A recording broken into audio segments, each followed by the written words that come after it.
हाय दोस्तों, good morning. मैं Dilip sir जीवन कोचिंग सेंटर के ऑनलाइन क्लासेस में आप सभी सहभागियों का स्वागत करता हूं। जैसा कि आप लोग बोर्ड पर देख रहे हैं, कौन सा चैप्टर है? Number system. तो आज मैं आप लोगों को नंबर सिस्टम के बारे में जानकारी देना चाहता हूं कि संख्याएं कितने प्रकार की होती है। क्या होती है? संख्याएं कितने प्रकार की होती।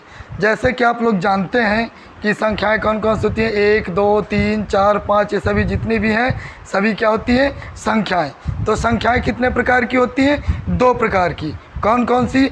एक होता है रियल नंबर और एक होता है इमेजिनरी नंबर। एक होता है रियल नंबर और एक होता है इमेजिनरी नंबर। कौन कौन सी? वास्तविक संख्याएं और काल्पनिक संख्याएं। वास्तविक संख्याएं और काल्पनिक संख्याएं। तो काल्पनिक संख्याएं क्या होती हैं?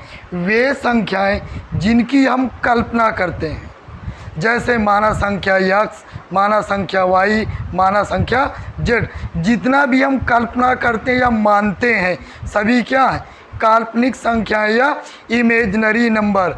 और एक होता है रियल नंबर या वास्तविक संख्याएं। तो वास्तविक संख्याएं क्या होती है? वे संख्याएं जिनकी हम गणना करते हैं, जैसे 0, 1, 2, 3, 4, 5, √2, √3, पाई 2/3। ये जितनी भी संख्या होती है सभी क्या होती हैं? वास्तविक संख्याएं। वास्तविक संख्याएं कितने प्रकार की होती हैं? वास्तविक संख्याएं भी 2 प्रकार की होती हैं। कौन कौन सी? परिमेय संख्याएं और अपरिमेय संख्याएं। कौन कौन सी? परिमेय संख्याएं और अपरिमेय संख्याएं। तो परिमेय संख्याएं क्या होती हैं? वे संख्याएं जिसे हम P/Q के रूप में लिखते हैं। जिसे हम P/Q के रूप में लिखते हैं क्या होती है? परिमेय संख्याएं। और जिसे P/Q के रूप में नहीं लिखा जा सकता है क्या होती है? अपरिमेय संख्याएं। तो परिमेय संख्याएं क्या है? वे संख्याएं जिसे हम P/Q के रूप में लिख सकते हैं। और अपरिमेय संख्याएं क्या है? वे संख्याएं जिसे हम P/Q के रूप में नहीं लिख सकते। अब परिमेय संख्याओं की बात करेंगे तो परिमेय संख्याएं भी 2 प्रकार की होती हैं। कौन कौन सी? एक होता है पूर्णांक संख्या, दूसरी होती है भिन्न संख्या। तो पूर्णांक संख्याएं क्या होती है? वे संख्याएं, पूर्णांक संख्याएं क्या होती है? वे संख्याएं जिसका मान दशमलव में ना हो, जैसे 1, 2, 3, 4, 5 ये सभी क्या? पूर्णांक संख्याएं। और भिन्न संख्याएं क्या होती है? वे संख्याएं जिसका मान दशमलव में हो, जैसे 2/3, 3/4, 1.5। ये सभी संख्याएं क्या होती हैं? भिन्न संख्याएं। अब पूर्णांक की बात करेंगे तो पूर्णांक चिन्हों के आधार पर 2 प्रकार के होते हैं। एक होता है धनात्मक पूर्णांक और एक होता है ऋणात्मक पूर्णांक। इसी प्रकार भिन्न भी 2 प्रकार के, धनात्मक भिन्न और ऋणात्मक भिन्न। यदि पूर्णांकों की बात करेंगे तो चिन्हों के आधार पर छोड़ दें तो भी पूर्णांक कितने प्रकार के होते हैं? 2 प्रकार के। कौन कौन सी? सम संख्याएं और विषम संख्याएं। कौन कौन सी? सम संख्याएं और विषम संख्याएं। तो सम संख्याएं क्या होती है? वे संख्याएं जो 2 से पूरी तरह विभाज्य हो। वे संख्याएं जो 2 से पूरी तरह विभाज्य हो सम संख्याएं कहलाती हैं। और वे संख्याएं जो 2 से पूरी तरह विभाज्य ना हो विषम संख्याएं कहलाती हैं। सम संख्याओं की बात करेंगे तो सम संख्याएं भी 2 प्रकार की होती हैं। सम संख्याएं कितने प्रकार की? 2 प्रकार की। कौन कौन सी? भाज्य संख्याएं और अभाज्य संख्याएं। इसी प्रकार विषम संख्याएं भी 2 प्रकार की होती हैं। कौन कौन सी? भाज्य संख्याएं और अभाज्य संख्याएं। अब भाज्य संख्याएं क्या होती है? वे संख्याएं जो अपने और एक के अलावा, वे संख्याएं जो अपने और एक के अलावा अन्य किसी तीसरी संख्या से विभाज्य हो भाज्य संख्याएं कहलाती हैं। या वे संख्याएं जिनके कम से कम 3 गुणनखंड हों। वे संख्याएं जिनके कम से कम 3 गुणनखंड हों भाज्य संख्याएं कहलाती हैं। और अभाज्य संख्याएं क्या होती है? वे संख्याएं जिनके केवल और केवल 2 गुणनखंड हो। वे संख्याएं जिनके केवल और केवल 2 गुणनखंड हो अभाज्य संख्याएं कहलाती हैं। या वे संख्याएं जो अपने और एक के अलावा अन्य किसी तीसरी संख्या से विभाज्य ना हो क्या कहलाती हैं? अभाज्य संख्याएं कहलाती हैं। तो सबसे छोटी अभाज्य संख्या क्या होती है? 2। 1 क्यों नहीं होती है? क्योंकि 1 का केवल एक ही गुणनखंड होता है। 1 या तो खुद से कटती है, बाकी दूसरी संख्या से विभाज्य नहीं होती है, इसलिए 1 ना तो भाज्य और ना ही अभाज्य। अब हम बात कर रहे हैं संख्याओं की। संख्याएं कितने प्रकार की? 2 प्रकार की। ग्राफ पर समझते चलना। एक फिगर बना रहे हैं, संख्याएं कितने प्रकार की? तो संख्याएं कितने प्रकार की होती हैं? 2 प्रकार की। कौन कौन सी? एक होता वास्तविक संख्या, एक होगी कौन सी? वास्तविक संख्या, और दूसरी क्या होगी? काल्पनिक संख्या। वास्तविक संख्या और काल्पनिक संख्या। संख्याएं कितने प्रकार की? 2 प्रकार की। कौन कौन सी? एक होता है वास्तविक संख्या, दूसरी होती है काल्पनिक संख्या। काल्पनिक संख्याएं क्या होती हैं?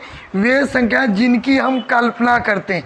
जैसे माना संख्या x, मानते हैं x, y, z, जितना भी हम मानते हैं सभी क्या होती हैं? काल्पनिक संख्या। जैसे हम एक लिख सकते हैं कि ये संख्या भी आपकी काल्पनिक संख्या होती है। क्या होती है? काल्पनिक संख्या। जैसे रूट में -3, रूट में -3, ये संख्या भी क्या? काल्पनिक संख्या। अब वास्तविक संख्याओं की बात करेंगे तो वास्तविक संख्याएं क्या होती हैं? वे संख्याएं क्या होती हैं? वे संख्याएं जिनकी हम गणना करते हैं। जैसे 0, 1, 2, 3, 4, 5, 1/2, 2/3, 4/7, √2, √3, पाई, 0.5 के ऊपर बार, 0.6464, डैश अनंत, 0.6412 डैश अनंत। ये जितनी भी संख्या होती है सभी क्या होती हैं? वास्तविक संख्याएं। तो वास्तविक संख्याओं की डिफिनीशन क्या होती है? वे संख्याएं जिनकी हम गणना करते हैं। वास्तविक संख्याओं की डिफिनीशन क्या होती है? वे संख्याएं जिनकी हम गणना करते हैं, जिनकी हम गणना करते हैं। वे संख्याएं जिनकी हम गणना करते हैं वास्तविक संख्याएं कहलाती हैं। क्या कहलाती हैं? वास्तविक संख्याएं कहलाती हैं।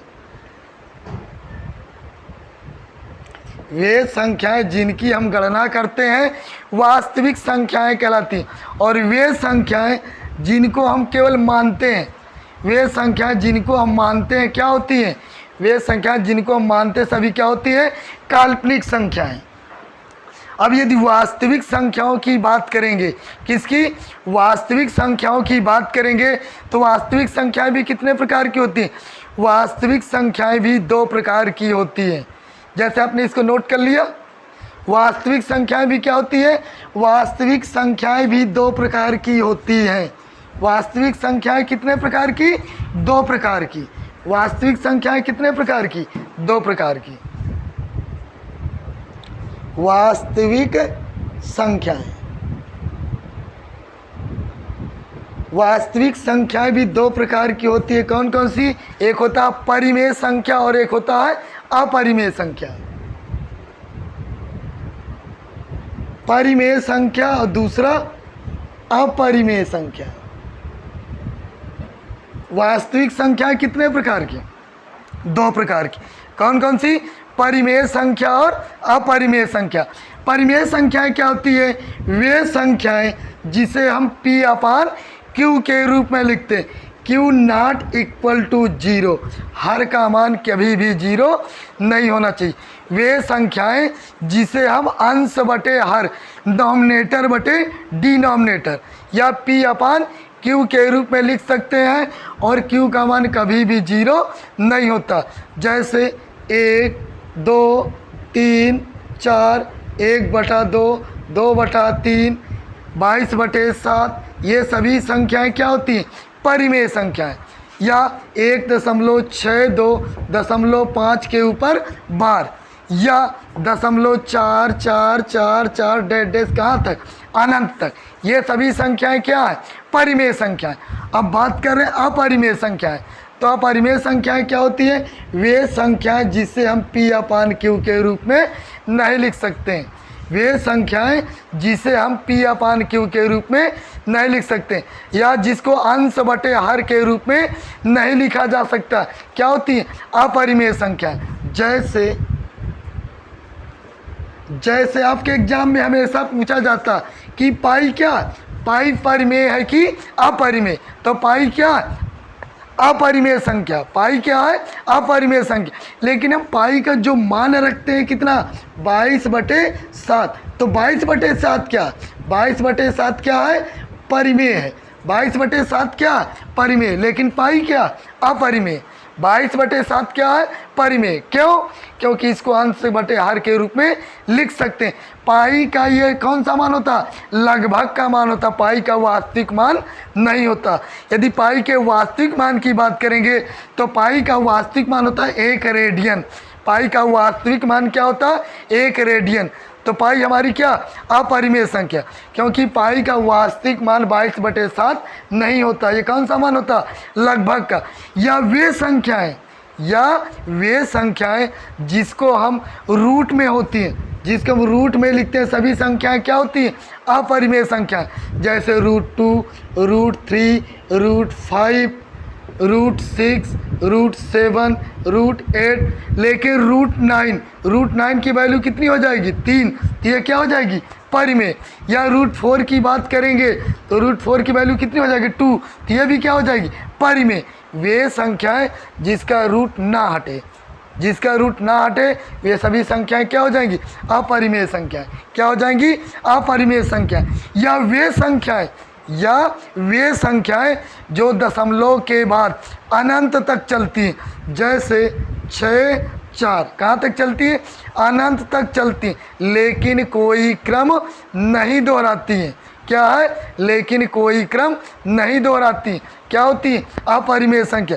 लेकिन यदि दशमलव के बाद अनंत तक चल रही है, दशमलव के बाद कहाँ तक चलती है? अनंत तक, और बार बार अपना क्रम दोहराती है, तब क्या हो जाती है? परिमेय संख्या। जैसे 0.444 कहाँ तक? अनंत तक। या जिन संख्याओं के ऊपर दशमलव के बाद यदि किसी संख्या में बार लगा, इसका मतलब ये बार बार कहाँ तक? अनंत तक। ये भी क्या? परिमेय।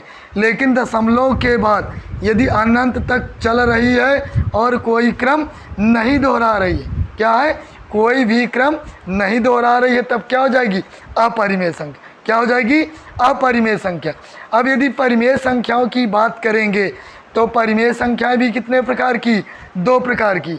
परिमेय संख्याओं की बात करेंगे तो परिमेय संख्याएं भी कितने प्रकार की? 2 प्रकार की। नोट कर लिए? जल्दी आप लोग नोट करो।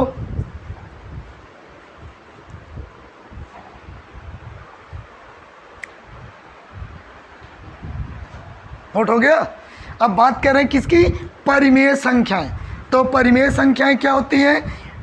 परिमेय संख्याएं वे संख्या होती है जिसे P अपान Q के रूप में लिखा जाए, Q नॉट इक्वल टू 0। मतलब जिसको अंश बटे हर के रूप में लिखा जाता है, जिसको अंश बटे हर के रूप में लिखा जाता है और हर का मान कभी भी 0 नहीं होता।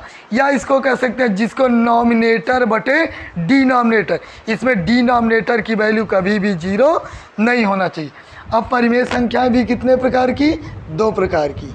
परिमेय संख्याएं कितने प्रकार की? परिमेय संख्याएं भी 2 प्रकार की होती हैं। परिमेय संख्याएं कितने प्रकार की? 2 प्रकार की। कौन कौन सी? एक होता है पूर्णांक संख्या और एक होता है भिन्न। पूर्ण संख्या की बात नहीं करें, किसकी बात करें? पूर्णांक संख्या। परिमेय संख्याएं कितने प्रकार की? 2 प्रकार की। कौन कौन सी? पूर्णांक संख्या और भिन्न संख्या। पूर्णांक संख्या और भिन्न संख्याएं। तो पूर्णांक संख्याएं क्या होती हैं? वे संख्याएं जिसका मान दशमलव में ना हो। वे संख्याएं जिसका मान दशमलव में ना हो क्या कहलाएंगी? पूर्णांक संख्याएं। और वे संख्याएं जिसका मान दशमलव में हो क्या कहलाएंगी? भिन्न संख्या। सबसे छोटा धनात्मक पूर्णांक क्या होता? सबसे छोटा धनात्मक पूर्णांक क्या होता? 1। सबसे छोटा धनात्मक पूर्णांक क्या होता है? 1। और सबसे बड़ा ऋणात्मक पूर्णांक क्या होता है? -1। सबसे बड़ा ऋणात्मक पूर्णांक ये क्या है? सबसे बड़ा कौन सा पूर्णांक? ऋणात्मक पूर्णांक। सबसे बड़ा ऋणात्मक पूर्णांक क्या होता? -1। और सबसे छोटा धनात्मक पूर्णांक क्या है? सबसे छोटा धनात्मक पूर्णांक। सबसे छोटा धनात्मक पूर्णांक। सबसे छोटा धनात्मक पूर्णांक क्या होता है? 1। अब यदि यहीं पर बात कर ले दूसरे पॉइंट की कि सबसे बड़ा धनात्मक पूर्णांक क्या होगा? सबसे बड़ा धनात्मक पूर्णांक। सबसे बड़ा धनात्मक पूर्णांक। धनात्मक पूर्णांक। तो सबसे बड़ा धनात्मक पूर्णांक क्या हो जाएगा? सबसे बड़ा धनात्मक पूर्णांक हम ज्ञात नहीं कर सकते हैं। क्या आएगा? अनंत। सबसे बड़ा धनात्मक पूर्णांक क्या हो जाएगा? अनंत। या ये कह सकते हैं कि सबसे बड़ा धनात्मक पूर्णांक ज्ञात नहीं कर सकते। चौथे पॉइंट की यदि बात करेंगे तो पूछ लिया जाए कि सबसे छोटा ऋणात्मक पूर्णांक क्या है? सबसे छोटा ऋणात्मक पूर्णांक। सबसे छोटा ऋणात्मक पूर्णांक किसकी बात कर रहे हैं? सबसे छोटा ऋणात्मक पूर्णांक। तो इसकी वैल्यू क्या आएगी? अनंत। या ज्ञात नहीं कर सकते। तो सबसे छोटा धनात्मक पूर्णांक क्या होगा? सबसे छोटा धनात्मक पूर्णांक क्या हो गया? 1। और सबसे बड़ा ऋणात्मक पूर्णांक क्या हो गया? -1। सबसे बड़ा धनात्मक पूर्णांक ज्ञात नहीं कर सकते, सबसे छोटा ऋणात्मक पूर्णांक ज्ञात नहीं कर सकते। एक बार आपके टेट में पूछा था, टेट के एग्जाम में क्या पूछा था कि सबसे छोटी कौन सी ऋणेतर अभाज्य संख्या? कौन सी? ऋणेतर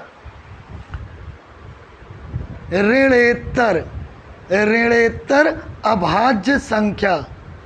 तो कुछ लोग समझ रहे हैं ऋणेतर का मतलब क्या हुआ? ऋणात्मक। ये गलत हो गया। ऋणेतर का मतलब क्या होता? ऋणेतर ऋण से इतर अर्थात नॉन निगेटिव, जो निगेटिव ना हो। और यदि कोई भी संख्या निगेटिव नहीं है इसका मतलब क्या है? पॉजिटिव। तो ऋणेतर का मतलब क्या हुआ? पॉजिटिव या धनात्मक। ऋणेतर का मतलब क्या हुआ? पॉजिटिव या धनात्मक। तो ऋणेतर का मतलब क्या हो गया? धनात्मक। या जिसके पास कोई ऋण ना हो। और जिसके पास कोई ऋण नहीं है वो क्या है? धनी, मतलब धनात्मक। तो क्या पूछा था? सबसे छोटी ऋणेतर अभाज्य संख्या। तो सबसे छोटी अभाज्य संख्या क्या होती है? 2 होती है। सबसे छोटी अभाज्य संख्या क्या होती है? 2 होती है। और सबसे छोटी विषम अभाज्य संख्या क्या होती है? सबसे छोटी विषम अभाज्य संख्या। कौन सी? विषम अभाज्य संख्या। तो सबसे छोटी विषम अभाज्य संख्या क्या होती है? 3। सबसे छोटी विषम अभाज्य संख्या क्या होती है? 3। और 2 एक ऐसी सम संख्या है, 2 एक ऐसी सम संख्या है जो अभाज्य है। 2 एक ऐसी सम संख्या है जो अभाज्य है। बाकी सभी सम संख्याएं क्या होती? भाज्य होती। तो ऋणेतर का मतलब क्या हो गया? धनात्मक। इसी प्रकार आपका शब्द हो सकता है धनेतर। क्या होता है? धनेतर। तो धनेतर का मतलब क्या होगा? धनेतर का मतलब होता है जिसके पास धन ना हो। और जिसके पास धन नहीं है अर्थात वो क्या है? ऋणी। तो धनेतर का मतलब क्या है? निगेटिव। धनेतर का मतलब क्या? निगेटिव। और ऋणेतर का मतलब है नॉन निगेटिव। ऋणेतर का मतलब क्या है? Non negative. और धनेतर का मतलब क्या है? निगेटिव। निगेटिव मतलब माइनस। धनेतर का मतलब क्या हो गया? माइनस। तो संख्याएं आपकी परिमेय संख्याएं कितने प्रकार की? 2 प्रकार की। कौन कौन सी? पूर्णांक संख्याएं और भिन्न संख्याएं।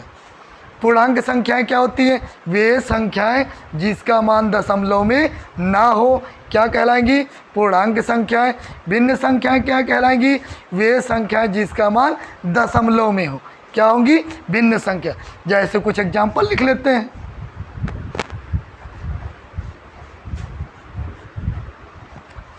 पूर्णांक संख्या में लिख लिया जैसे 1 2 3 4 5 डैश डैश कहाँ तक? अनंत तक। ये सभी संख्याएं क्या? पूर्णांक संख्या। भिन्न संख्याएं 1/2 2/3 2/7 4/9 1.6 2, 1.5 के ऊपर बार, 0.42 के ऊपर बार, ये सभी संख्याएं क्या हो गई, या 0.44444 कहाँ तक, अनंत तक, ये सभी संख्याएं क्या, भिन्न संख्याएं। यदि चिन्हों के आधार पर बात करेंगे तो चिन्हों के आधार पर पूर्णांक कितने प्रकार के, चिन्हों के आधार पर पूर्णांक कितने प्रकार के, 2 प्रकार के, धनात्मक पूर्णांक और ऋणात्मक पूर्णांक। चिन्हों के आधार पर बात करेंगे तो पूर्णांक कितने प्रकार के, 2 प्रकार के, धनात्मक पूर्णांक और ऋणात्मक पूर्णांक। इसी प्रकार यदि चिन्हों के आधार पर बात करेंगे भिन्नों की तो किस प्रकार की, धनात्मक भिन्न और ऋणात्मक भिन्न। कौन कौन सी, धनात्मक भिन्न और ऋणात्मक भिन्न। अब यदि केवल पूर्णांक की बात करेंगे, चिन्हों को छोड़ देंगे, तब भी पूर्णांक 2 प्रकार के होते हैं। नोट कर लिए, पूर्णांक कितने प्रकार के, 2 प्रकार के। पूर्णांक 2 प्रकार के होते हैं, कौन कौन सी, एक होती है सम संख्या और एक होती है विषम संख्या। क्या क्या, सम संख्या और विषम संख्या। इसको रफ किए दे रहे हैं। अब यदि पूर्णांक की बात करेंगे तो पूर्णांक कितने प्रकार के, 2 प्रकार के। पूर्णांक कितने प्रकार के, 2 प्रकार के। किसकी बात कर रहे हैं, पूर्णांक की। तो पूर्णांक 2 प्रकार के, कौन कौन से, सम संख्या और विषम संख्या। पूर्णांक कितने प्रकार के, 2 प्रकार के। कौन कौन से, सम संख्याएं और विषम संख्या। सम संख्याएं क्या होती है, वे संख्याएं जो 2 से विभाज्य हों, वे संख्याएं जो 2 से विभाज्य हों, सम संख्याएं कहलाती हैं। और वे संख्याएं जो 2 से पूर्णतः विभाज्य ना हो, क्या कहलाती हैं, विषम संख्याएं। तो सम संख्याओं के लिए लिख लो, वे संख्याएं जो 2 से, किससे, 2 से पूर्णतः विभाज्य हों। वे संख्याएं जो 2 से पूर्णतः विभाज्य हों, सम संख्याएं कहलाती हैं।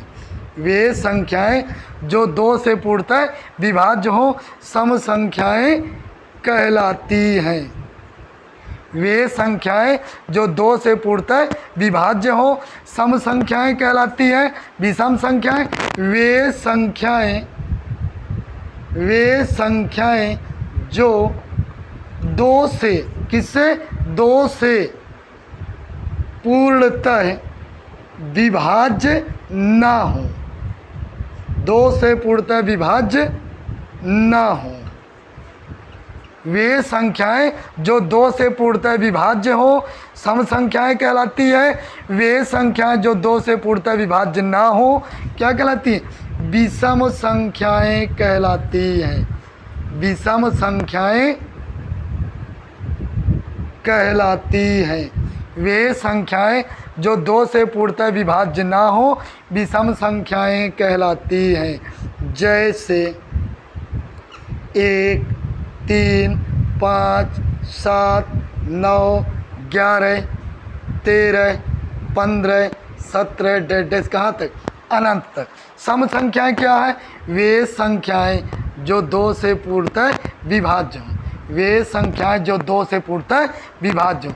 जैसे 2, 4, 6, 8, 10, 12, 14 डेढ़ कहाँ तक, अनंत तक। अब यदि सम की बात करेंगे, किसकी, सम संख्याओं की, तो सम संख्याएं भी 2 प्रकार की होती है। सम संख्याएं कितने प्रकार की, 2 प्रकार की। आपने नाम सुना होगा भाज्य संख्याएं और अभाज्य संख्याएं। कौन कौन सी, भाज्य संख्याएं और अभाज्य संख्याएं। तो सम संख्याएं भी कितने प्रकार की, सम संख्याएं भी 2 प्रकार की। कौन कौन सी, भाज्य संख्याएं और अभाज्य संख्याएं। सम संख्याएं कितने प्रकार की, 2 प्रकार की। एक होता है भाज्य संख्या और दूसरा होता है अभाज्य संख्या। क्या होता है, भाज्य संख्याएं और अभाज्य संख्या। इसी प्रकार विषम संख्याएं भी 2 प्रकार की होती है। कौन कौन सी, विषम की बात करेंगे तो विषम संख्याएं भी 2 प्रकार की होती है। कौन कौन सी, अभाज्य संख्या और भाज्य संख्या।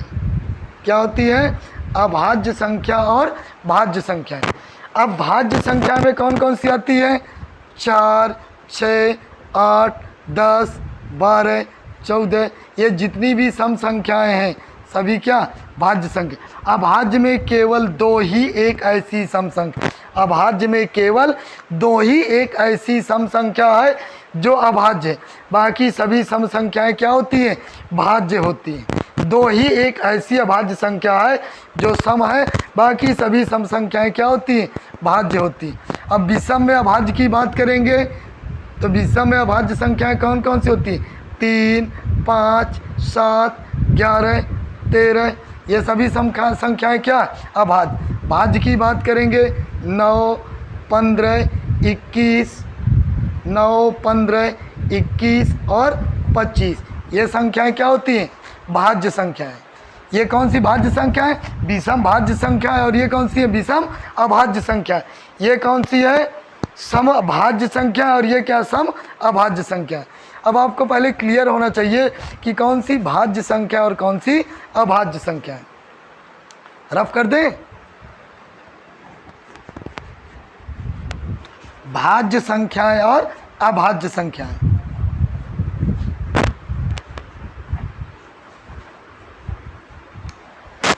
भाज्य संख्याएं क्या होती है?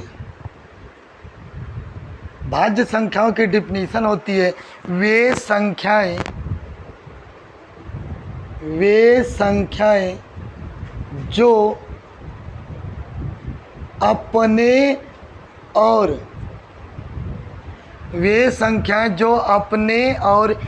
एक के अलावा अन्य किसी तीसरी संख्या से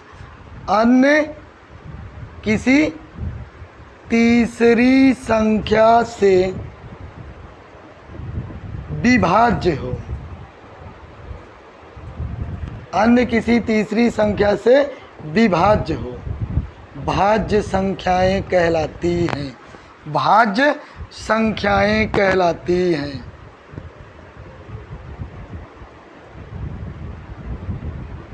वे संख्याएं जो अपने किससे?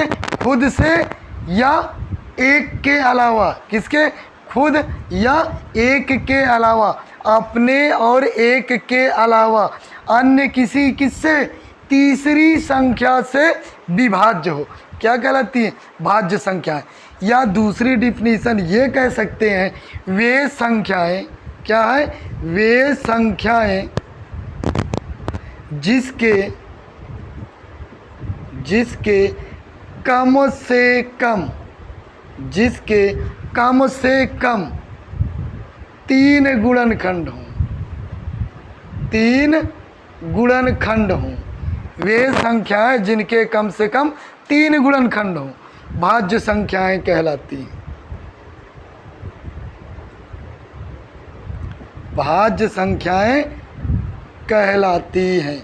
वे संख्याएं जिनके कम से कम 3 गुणनखंड हो, भाज्य संख्याएं कहलाती। सबसे छोटी भाज्य संख्या, हेडिंग डाल के लिखते हैं, चलो पॉइंट डाल के। सबसे छोटी भाज्य संख्या, सबसे छोटी भाज्य संख्या क्या होती है? 4। 4 किससे किससे कट जाएगी? 1 से कटेगी, 2 से कटेगी और 4 से कट। तो 1 और 4 के अलावा किससे कट जा रही? 2 से।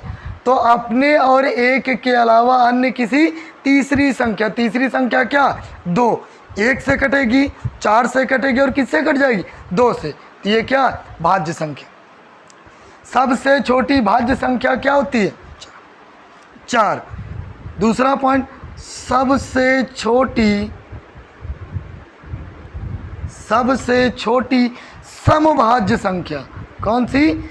समभाज्य संख्या। सबसे छोटी समभाज्य संख्या भी क्या है? 4। सबसे छोटी समभाज्य संख्या, चाहे सम लगाए या ना लगाए, दोनों का आंसर क्या होगा? 4। लेकिन यदि विषम लगा दिया तो आंसर क्या हो जाएगा? बदल जाएगा। तो सबसे छोटी क्या? सबसे छोटी विषम भाज्य संख्या, सबसे छोटी विषम भाज्य संख्या, सबसे छोटी विषम भाज्य संख्या क्या होगी? 9। सबसे छोटी भाज्य संख्या क्या होगी? 4। सबसे छोटी समभाज्य संख्या 4। सबसे छोटी विषम भाज्य संख्या 9। ये तो बात हो गई किसकी? भाज्य संख्याओं की। ठीक, नोट करो।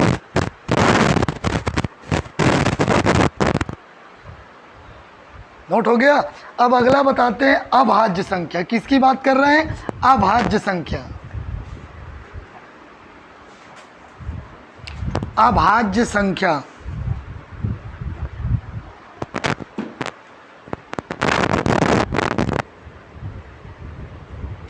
अभाज्य संख्या। अभाज्य संख्या क्या होती है? वे संख्याएं जो अपने और एक के अलावा, किसके? अपने और एक के अलावा अन्य किसी तीसरी संख्या से विभाज्य ना हो, क्या कहलाती है?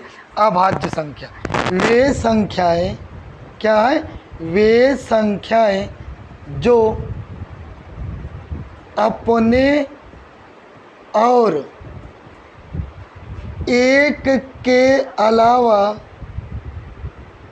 अपने और एक के अलावा अन्य किसी तीसरी संख्या से विभाज्य ना हो। क्या ना हो? विभाज्य ना हो। वे संख्याएं जो अपने और एक के अलावा अन्य किसी तीसरी संख्या से विभाज्य ना हो, अभाज्य संख्याएं कहलाती। अभाज्य संख्याएं कहलाती हैं।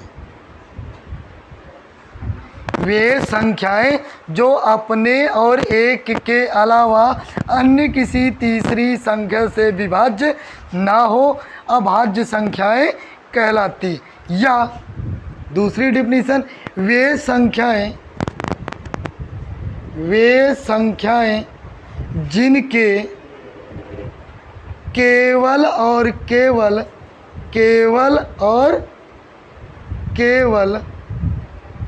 दो गुणनखंड हों। जिनके केवल और केवल दो गुणनखंड हों। कितने?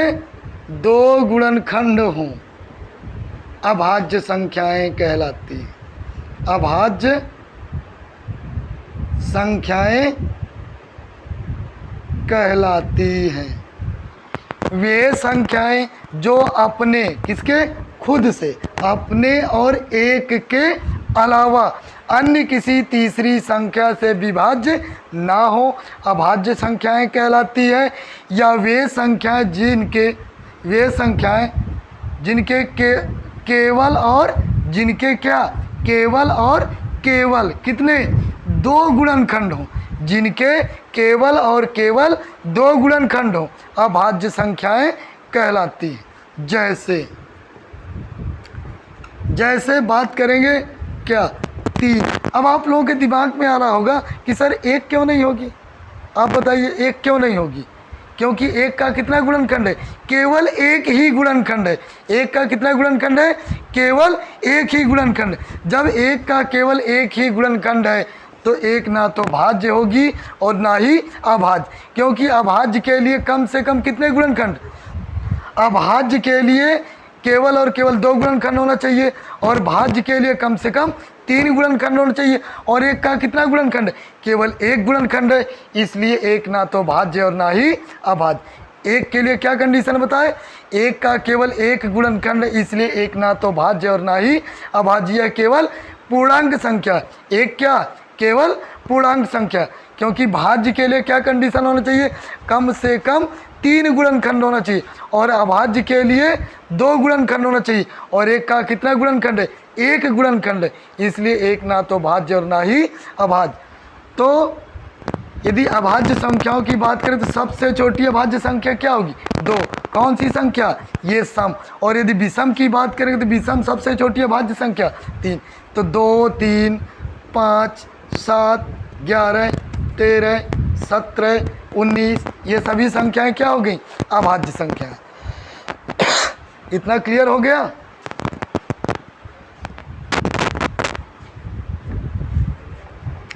अब यदि अभाज्य की बात करेंगे तब यहाँ पर कुछ पॉइंट लिख लो। सबसे छोटी अभाज्य संख्या, सबसे छोटी अभाज्य संख्या, सबसे छोटी अभाज्य संख्या क्या होती है? 2। सबसे छोटी अभाज्य संख्या 2। दूसरा पॉइंट, सबसे छोटी विषम अभाज्य संख्या, विषम अभाज्य संख्या, सबसे छोटी विषम अभाज्य संख्या क्या होती है? 3। तीसरा पॉइंट है एकांतर अभाज्य संख्याएं, एकांतर अभाज्य संख्याएं, एकांतर अभाज्य संख्याएं क्या क्या होती हैं? 3, 5 और 7। चौथा पॉइंट, 2 ही केवल एक ऐसी सम संख्या है, एक ऐसी सम संख्या है, 2 ही केवल एक ऐसी सम संख्या है जो अभाज्य है, जो अभाज्य है। बाकी सभी सम संख्याएं, बाकी सभी सम संख्याएं भाज्य होती हैं, भाज्य होती हैं। अंतिम पॉइंट, एक ना तो भाज्य और ना ही अभाज्य, एक ना तो भाज्य है और ना ही अभाज्य, एक ना तो भाज्य और ना ही अभाज्य। यह केवल पूर्णांक संख्या है, यह केवल पूर्णांक संख्या है। एक ना तो भाज्य और ना ही अभाज्य, यह केवल पूर्णांक संख्या। क्योंकि भाज्य के लिए क्या कंडीशन बताए हैं? कम से कम कितने? 3 गुणनखंड होना चाहिए। और अभाज्य के लिए कितने गुणनखंड होना चाहिए? 2 गुणनखंड होना चाहिए। और एक का कितना गुणनखंड है? 1 गुणनखंड है। इसलिए एक ना तो भाज्य और ना ही अभाज्य। अब बात करते हैं प्राकृतिक संख्याओं की। किसकी बात कर रहे हैं? प्राकृतिक संख्याएं। किसकी बात कर रहे हैं? प्राकृतिक संख्याएं। नेचुरल नंबर क्या होती है? प्राकृतिक संख्याएं। किसकी बात कर रहे हैं? प्राकृतिक संख्याएं। नेचुरल नंबर वे संख्याएं जिनकी गिनती 1 से प्रारंभ होती है। क्या है? वे संख्याएं जिनकी गिनती 1 से प्रारंभ होती है प्राकृतिक संख्याएं कहलाती हैं। वे संख्याएं जिनकी गिनती 1 से, किससे?